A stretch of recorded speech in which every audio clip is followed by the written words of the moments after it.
A Fraternidade Espírita Chico Xavier apresenta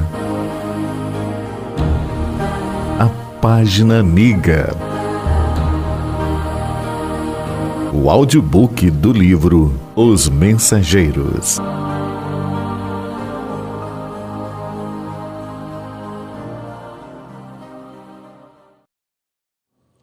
Capítulo 11. Belarmino, o doutrinador. As lições eram eminentemente proveitosas. Traziam-me novos conhecimentos e, sobretudo, com elas admirava cada vez mais a bondade de Deus que nos permitia a todos a restauração do aprendizado para serviços do futuro. Muitos de nós havíamos atravessado zonas purgatoriais de sombra e tormento íntimo. Uns mais, outros menos. Bastara, contudo, o reconhecimento de nossa pequenez, a compreensão de nosso imenso débito, e ali estávamos todos reunidos em nosso lar, reanimando energias desfalecidas e reconstituindo programas de trabalho. Eu via em todos os companheiros presentes o reflorescimento da esperança.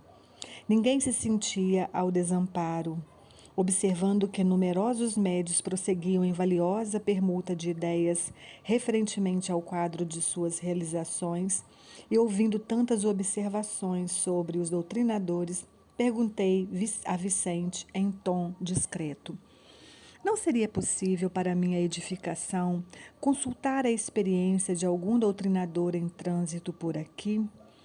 Recolhendo notícias de tantos médiuns com enorme proveito, creio não deva perder esta oportunidade. Vicente refletiu um minuto e respondeu: procuremos Belarmino Ferreira. É meu amigo há alguns meses. Seguiu o companheiro através de grupos diversos. Belarmino lá estava, a um canto, em palestra com um amigo.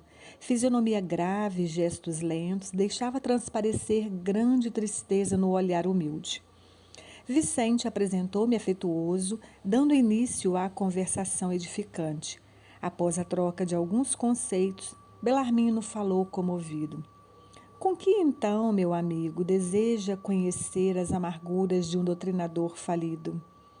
Não digo isso, obtemperei a sorrir. Desejaria conhecer suas experiências, ganhar também sua palavra educativa.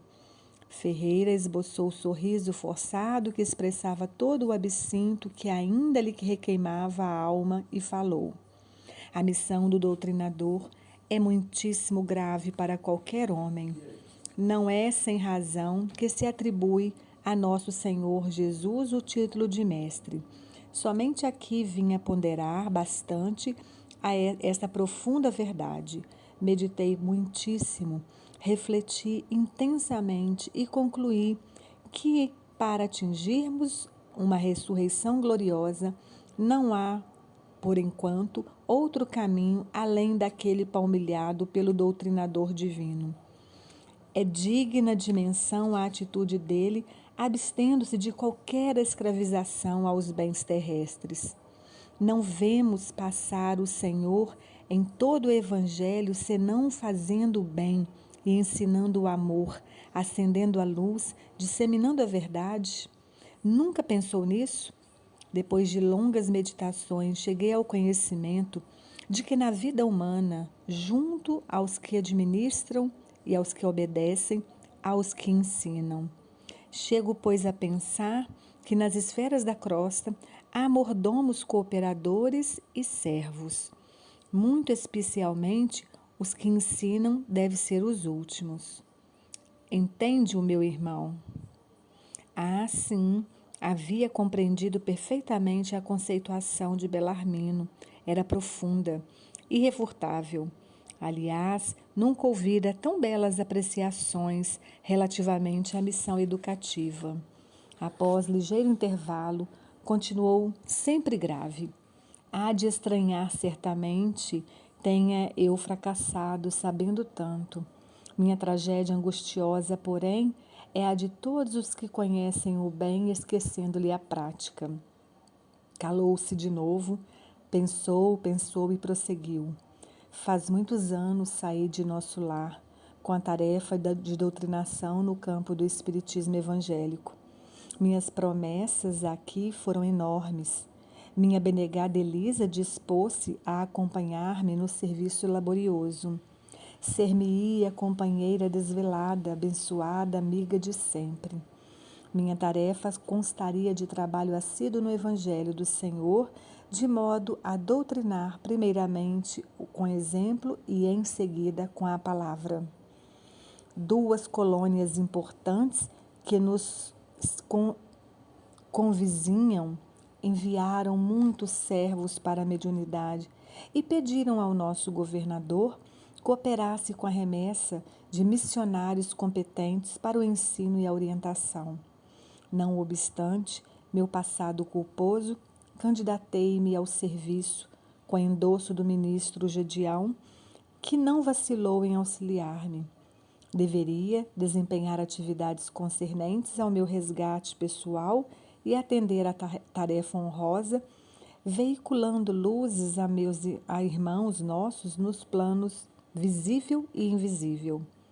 Impunha-se-me, sobretudo, o dever de amparar as organizações mediúnicas, estimulando companheiros de lutas, postos na terra a serviço da ideia imortalista. Entretanto, meu amigo, não consegui escapar à rede envolvente das tentações. Desde criança, meus pais socorreram-me com as noções consoladoras e edificantes do espiritismo cristão. Circunstâncias várias que me pareceram casuais situaram-me o esforço na presidência de um grande grupo espiritista.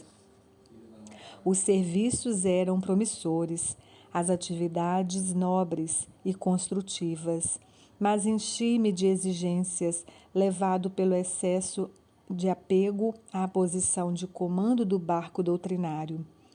8 médiuns, extremamente dedicados ao esforço evangélico, ofereciam-me colaboração ativa.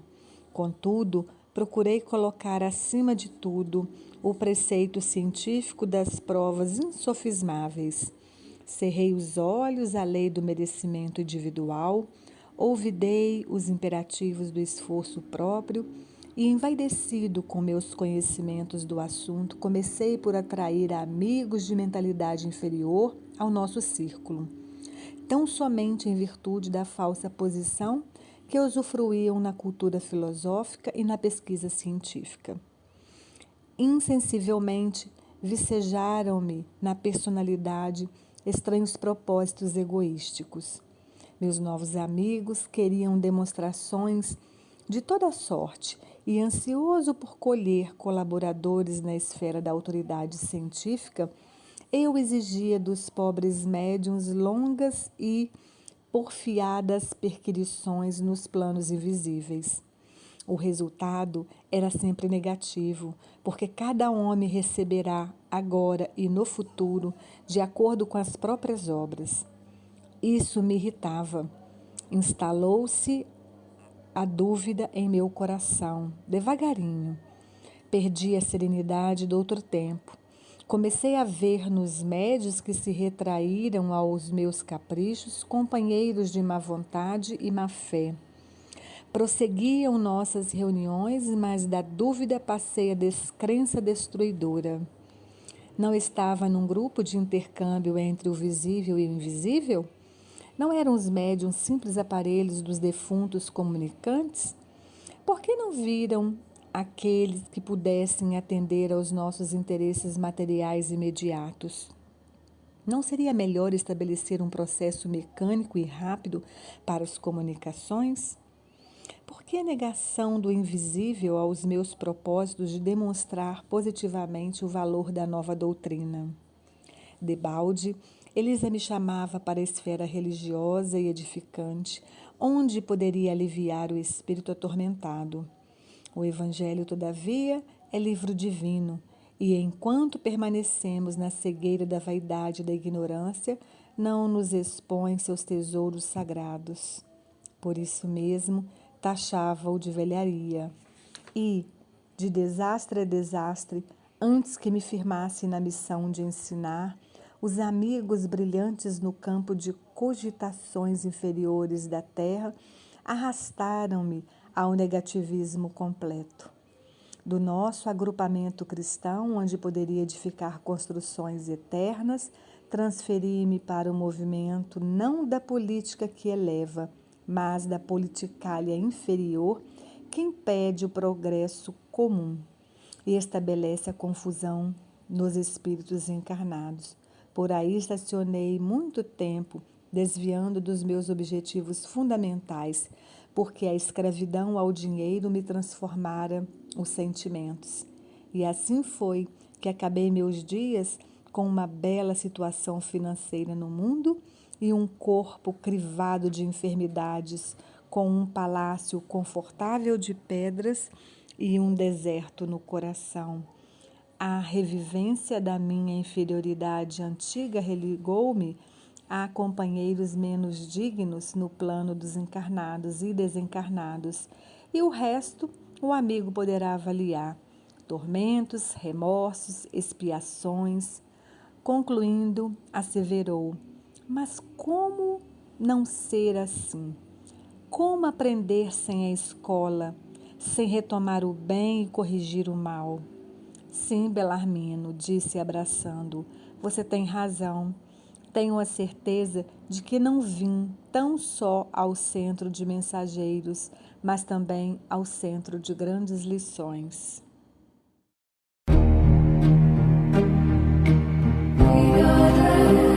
Audiobook do livro Os Mensageiros. Narrativa Cristina Albuquerque.